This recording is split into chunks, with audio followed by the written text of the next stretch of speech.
CM और CS के बीच में इफ़ाम और तफ़हीम से सारे मामला तय पा गए हैं। हालांकि ऐसा नहीं है। हकीकत ये है कि अब भी उनके बीच में अनबन जारी है। काम करके दिखाए तो हम भी इनके साथ हैं। हम ये नहीं कहेंगे कि हमारे लोग नालायक हैं, लेकिन काम करके दिखाएं, चाहे वो कोई भी हो। जहाँ तक आपने महकमा सियाहत की बात की है, ये तो मेरे ख्याल में कुछ भी नहीं कर रहा है। हिसाब से अगर हम देखें, न कोई इंफॉर्मेशन डेस्क इन्होंने कहीं पे लगाई हुई है। हमारे गिलगित बल्तिस्तान के क्या डॉक्टर्स काबिल नहीं हैं? हमारे गिलगित बल्तिस्तान के डॉक्टर्स इस वक्त पाकिस्तान के दीगर शहरों में अपनी खिदमत सर अंजाम दे रहे हैं, पाकिस्तान से बाहर हैं। वो क्यों है? इसी वजह से कि उनकी तनख्वाहें कम हैं। बिजली की लाइनें अगर स्पेशल काटनी थी तो नवंबर और दिसंबर के महीने में काटनी चाहिए थी, क्योंकि बिजली का बहरान जो है वो नवंबर दिसंबर से शुरू होता है।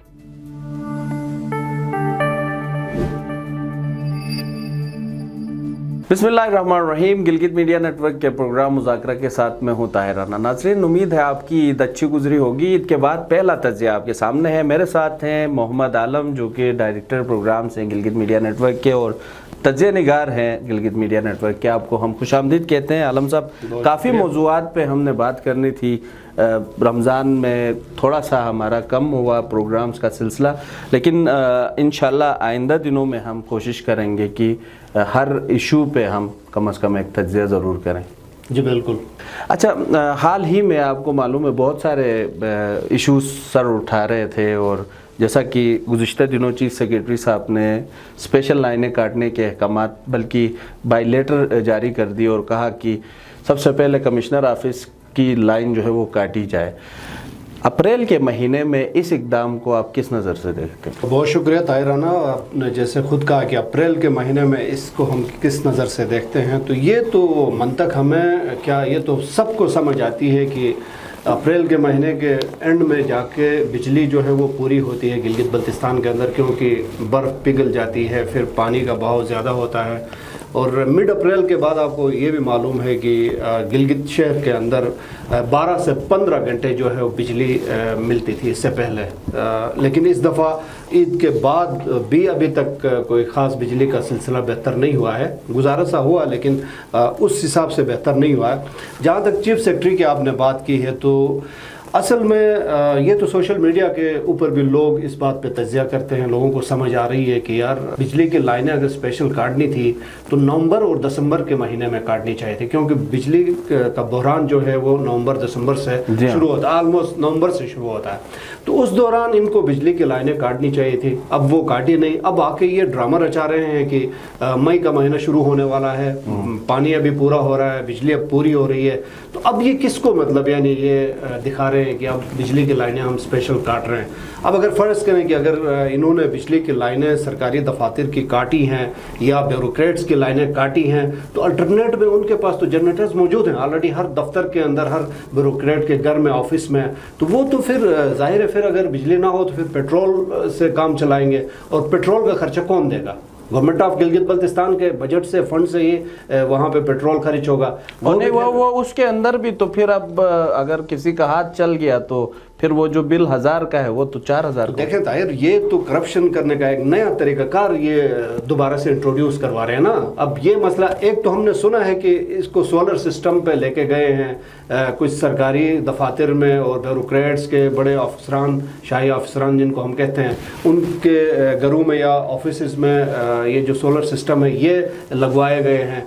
तो अब ये अगर इतना करोड़ों रुपए लगा के ये वहाँ पे लगा रहे हैं, तो ये तो टाइम पे इनको लगाना चाहिए था, जैसे अक्टूबर नवंबर में ये चीज़ें करके उसके बाद आम आवाम को बिजली इनको मुहैया ताकि मिल जाती थोड़ी बहुत। अब ये देखें कि अब सोलर सिस्टम को ये लगाना चाह रहे हैं, या फिर लोगों को भी ये सोलर सिस्टम देना चाह रहे हैं। इसके पीछे भी जाहिर है इनके ही कोई बड़े ठेकेदार होंगे, वहाँ भी इनका कमीशन होगा, वहाँ भी इनका कुछ ना कुछ मतलब फ़ायदा होगा, तभी जाके ये सारी चीज़ें जो हैं वो तजुर्बात ये कर रहे हैं, और लोगों को इन तजुर्बात से गुजार के बस आवाम को बेवकूफ़ बनाने वाली एक कहानी है। अच्छा आलम साहब, हाल ही में फिर वज़ीर आला साहब और चीफ सेक्रेटरी साहब के दरमियान में थोड़ी सी अनबन हो गई, और हमारे सीएम साहब ने भी आप ये समझे कि लगाम देने की कोशिश की, ताहम घोड़ा मालिक को या आपका घुड़सवार को गिरा के भाग गया, और बाद में पता चला कि दोनों की सुलह हो गई है। क्या बिल्कुल story? यही बात है। वो फाइनेंस सेक्रेटरी के ऊपर ये मसला चल गया था और बाद में फिर ये भी बात सामने आई कि सीएम और सीएस के बीच में अफ़ाम और तफ़हीम से सारे मामला तय पा गए हैं। हालांकि ऐसा नहीं है, हकीकत ये है कि अब भी उनके बीच में अनबन जारी है। और उसके बाद जब सीएम ने सीएस को मीटिंग के लिए अपने ऑफिस में बुलाया तो सीएस ने कहा कि भाई मैं तो मीटिंग में नहीं जा रहा हूँ, मैं अपने घर जा रहा हूँ ईद मनाने के लिए।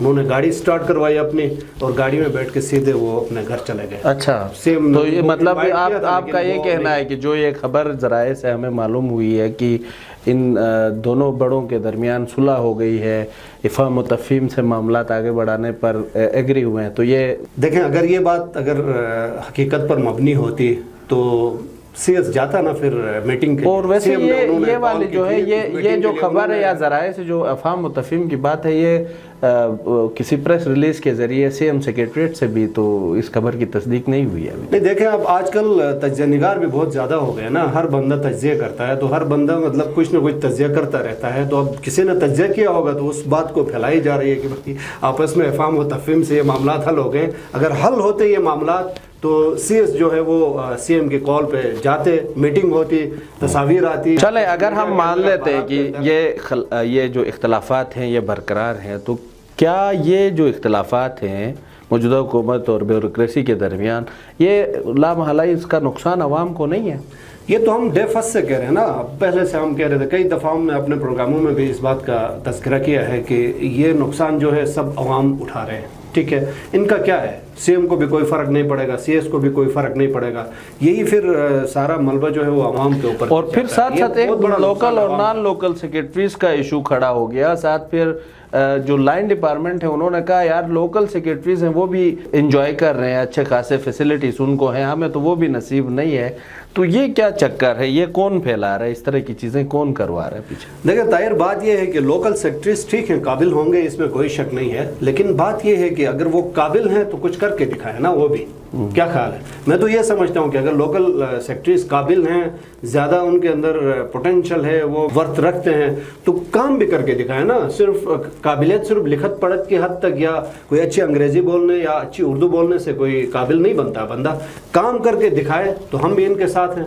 हम ये नहीं कहेंगे कि हमारे लोग नालायक हैं, लेकिन काम करके दिखाएं, चाहे वो कोई भी हो, चाहे वो सेक्रेटरी हो, कोई डायरेक्टर हो, जो भी इदारे का जिम्मेदार है, वो काम करके दिखाएंगे तो लोगों का फ़ायदा होगा। तो लोगों का जहाँ पे फ़ायदा नहीं होगा तो उनके काबिल होने का या ना होने का क्या फ़र्क पड़ता है? तो आप समझते हैं कि चीफ सेक्रेटरी और होम सेक्रेटरी का ओहदा हमारे लोग नहीं संभाल सकते? नहीं संभाल सकते हैं, लेकिन फिर ये अलमिया है कि यहाँ पे फिर आपको पता है कि किस्म किस्म के मामलात इसमें आड़े आ जाते हैं। तो इसी वजह से तो हमारे लोगों को ये जो है ना, ये इस तरह की सीटें इनको मिलती नहीं है। ये हमारी अपनी गलतियां हैं, कोताहियां हैं, वो तो आप भी समझते हैं, मैं भी समझता हूँ। हमारी अपनी गलतियों और कोताहियों की वजह से तो ये ओहदे जो है हमारे लोगों को नहीं मिल रहे हैं। चलो जी, हम इस तरफ भी रुख करते हैं कि गिलगित बल्तिस्तान में सयाहत का सीज़न शुरू हो चुका है। सयाहों की बड़ी तादाद गिलगित बल्तिस्तान आ रही है। मैं भी 2-3 जगहों पे फंस के आ रहा हूँ कि केस में बड़े सयाहों को मैंने दर बदर की ठोकरें खाते हुए देखा है और रुल रहे हैं। कोई मतलब उनका वाली वारिस नहीं है, कोई पूछने के लिए नहीं है। और ये जो उचार नाले का हुआ या कहीं भी अगर कोई लैंडस्लाइडिंग कुछ हो जाता है तो ये रमज़ान के महीने में सहरी और इफ्तारी से महरूम हो गए। तो क्या समझते हैं, क्या इस तरह के सिचुएशन में जिस तरह हम देख रहे हैं कि जगह जगह रोड्स ब्लॉक हो रहे हैं, मसाइल हैं, सयाहत का महकमा कहाँ है, तो ऐसे में हमारे यहाँ सयाहत प्रमोट हो सकती है? देखिए ताहिर, सयाहत प्रमोट उस सूरत में हो सकती है कि जब आप उनको तमाम तर सहूलियात दें, फैसिलिटीज़ उनको प्रोवाइड करें टूरिस्ट को। आपके KKH का इतना लंबा एरिया है, न वहाँ पे कोई ढंग का कोई रेस्टोरेंट है जहाँ पे लोग खाना खा सकें, न वहाँ पे कोई वॉशरूम की फैसिलिटी है। लोग अपनी फैमिलीज़ के साथ, बच्चों के साथ वो आते हैं, उनको वॉशरूम की सहूलत नहीं मिलती है। दूसरी बात ये है कि जहाँ तक आपने महकमा सियाहत की बात की है, ये तो मेरे ख्याल में कुछ भी नहीं कर रहा है। एक हिसाब से अगर हम देखें, न कोई इंफॉर्मेशन डेस्क इन्होंने कहीं पे लगाई हुई है, न किसी को इंफॉर्मेशन मिल रही है। अच्छा, सड़कें आपको पता है आजकल लैंडस्लाइडिंग की वजह से, अच्छा बर्फानी तोदे गिरने की वजह से जगह जगह ब्लॉक हो रही है, और टूरिस्ट को नहीं मालूम होता, क्योंकि यहाँ पे कई इलाकों में मोबाइल सर्विस नहीं है, तो लोगों को इन्फॉर्मेशन नहीं मिल रही है। तो इनका काम है महकमा सियाहत का कि इनको द्यामर बादशाह डैम के एरिया से लेके गिलगित बल्तिस्तान के कोने कोने तक इंफॉर्मेशन एक डेस्क लगानी चाहिए, और उनको टूरिस्ट को इन्फॉर्म करना चाहिए कि आप आगे न जाएं, फलां जगह पे रोड ब्लॉक है, या आप इस इलाके में जा रहे हैं तो उस तरफ आप न जाएं, वहाँ पे सड़क ब्लॉक है।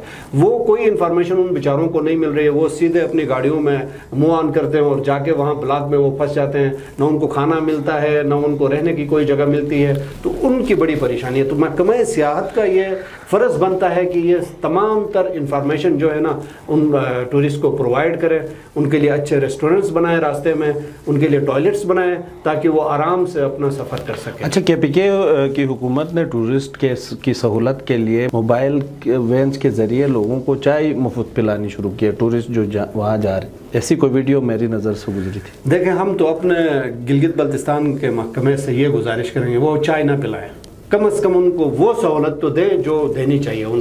जैसे अब पहले मैं जिक्र कर चुका हूँ, वो फैसिलिटीज़ पहले प्रोवाइड करें, उसके बाद फिर चाय और खाना बाद में ये खिलाएं, वो बात की बात है। चलो जी, आखिरी सवाल आपसे ये होगा कि बड़ा चर्चा हुआ, अल-शफा से डॉक्टर्स यहाँ लाए गए हैं और इससे सेहत के महकमे में या शोबा सेहत में बड़ा फ़ायदा होगा लोगों को, लेकिन फिर शिकायतें भी शुरू हो चुकी हैं। इस हवाले से आप क्या कहते हैं? क्या वाकई अल-शफा के डॉक्टर्स ने आके कोई तब्दीली लाई है या पहले से बुरा हाल है? जहाँ तक हमें मालूमात हैं, अब ये तो हम मालूमात की बुनियाद पर हम कह रहे हैं, जो हमें इंफॉर्मेशन मिली है उस हवाले से कि अल-शफा से जो डॉक्टर्स आए हैं उनके ऊपर, एक डॉक्टर के ऊपर मंथली जो है वो 7 लाख रुपए खर्च हो रहे हैं। यानी उनमें 1.5-2 लाख रुपए जो हैं वो अल-शफा की मैनेजमेंट इनसे कमीशन के तौर पे ले रही है, गवर्नमेंट ऑफ GB से, महकमा सेहत से, और 5 लाख रुपए जो सैलरी है वो उन डॉक्टरों को दी जाती है। मैं ये समझता हूँ कि देखें, हमारे गिलगित बल्तिस्तान के क्या डॉक्टर्स काबिल नहीं हैं? हमारे गिलगित बल्तिस्तान के डॉक्टर्स इस वक्त पाकिस्तान के दीगर शहरों में अपनी खिदमत सर अंजाम दे रहे हैं, पाकिस्तान से बाहर हैं। वो क्यों हैं? इसी वजह से कि उनकी तनख्वाहें कम हैं। अब हमारे डॉक्टर्स को, जो स्पेशलिस्ट हमारे जो डॉक्टर हैं, इन बेचारों को मैक्सिमम मेरे ख्याल में 2 या 2.5 लाख रुपए उनकी सैलरी है। तो बजाय अपने डॉक्टरों को आप सैलरी अच्छी देने की, आप दीगर इलाकों से, दीगर शहरों से आप डॉक्टरों को क्यों इम्पोर्ट करके लेके आते हैं? तो मैं समझता हूँ कि ये ज़्यादती है यहाँ के डॉक्टरों के साथ भी, यहाँ के अवाम के साथ भी, क्योंकि ये जो फ़ंड खर्च होता है ये अवाम का पैसा खर्च होता है, ये किसी का ज़ाती पैसा नहीं है, ये अवाम के पैसे ही उनको दिए जा रहे हैं। और मैंने ये भी सुना है कि उनमें ऐसे डॉक्टर्स भी हैं जो ऑपरेशन भी खुद से नहीं कर सकते। अब ये बात कहाँ तक दुरुस्त है वो मुझे सही से मालूमात नहीं है, वो फिर दूसरे डॉक्टरों को कहते हैं कि रेफर करते हैं। फंड्स की तरसील, फंड्स को खर्च करने की बातें हम बहुत ज़्यादा करते हैं, लेकिन आपके घर के साथ ही है जो शहीद सैफुर्रहमान हॉस्पिटल के ऊपर एक रोड है, पिछले साल से नहीं बन रहा है। मतलब अजीब है गिलगित बल्तिस्तान में सूरत हाल की। एक जगह हम कह रहे हैं कि करोड़ों रुपए खर्च हो रहे हैं, एक जगह हमसे वो एक किलोमीटर का रोड नहीं बन रहा है। 1 किलोमीटर भी नहीं है ताहिर। अच्छा, वो मेरे ख्याल में 100 फुट का रोड है। 1 किलोमीटर तो बहुत लंबा रोड होता है। अच्छा, 100 फुट का रोड है टोटल। सही। 100 फीट का रोड जो है वो नहीं बन रहा है, और उसी सड़क से जो है हमारे सीएम साहब भी गुजरते हैं, उसी सड़क से जो है हमारे इलाके का जो मेंबर है, जो मौजूदा मेंबर है, जो मिनिस्टर है, वो भी उसी इलाके से गुजर के अपने घर जाते हैं, उसी रोड से गुजर के वो असम्बली आते हैं, यहाँ पे अपने ऑफिस आते हैं। तो ये बहुत सोचने वाली बात है कि इतना सा रोड है, उसको अगर वो नहीं बना सकते हैं तो फिर दीगर तरक्याती कामों वो चतराल एक्सप्रेस वे और पता नहीं कितने बड़े बड़े तो कई प्रोग्राम हमने किए इसी सड़क के ऊपर। और अब चले सर्दियों में तो काम नहीं हो रहा था, काम सीमेंट का काम नहीं हो रहा था, ये बहाने चल रहे थे। अब तो सर्दियां खत्म हो गए, 2-3 महीने ऊपर भी आ गए, तो अब तो मेरे ख्याल में वो सड़क बननी चाहिए। चलें जी, बहुत शुक्रिया मोहम्मद आलम साहब, आपने वक्त दिया। तो नाज़रीन, बहुत सारे इश्यूज़ पे हमने गुफ्तगू की, यकीनन बहुत सारे मामलात ऐसे हैं जिन पे کام کرنے کی، درست کرنے کی یا درست سمت کی طرف جانے کی ضرورت ہے۔ چیف سیکریٹری آفس بہت سارے معاملات پہ بہت اچھا کام کر رہا ہے، یقیناً اس پہ ہم ان کو شاباش بھی دیں گے، لیکن ساتھ ساتھ کچھ معاملات ایسے ہیں جو عوام کے درمیان مقبولیت کے بجائے مشکوک یا عوام کو جو ہے شک و شبے میں ڈال رہے ہیں۔ تو اس طرح کی چیزوں سے پرہیز کی جائے اور اپنا بہت سارا خیال رکھیں، اور اسی کے ساتھ مجھے اور عالم صاحب کو اجازت دیجیے۔ اللہ نگہبان۔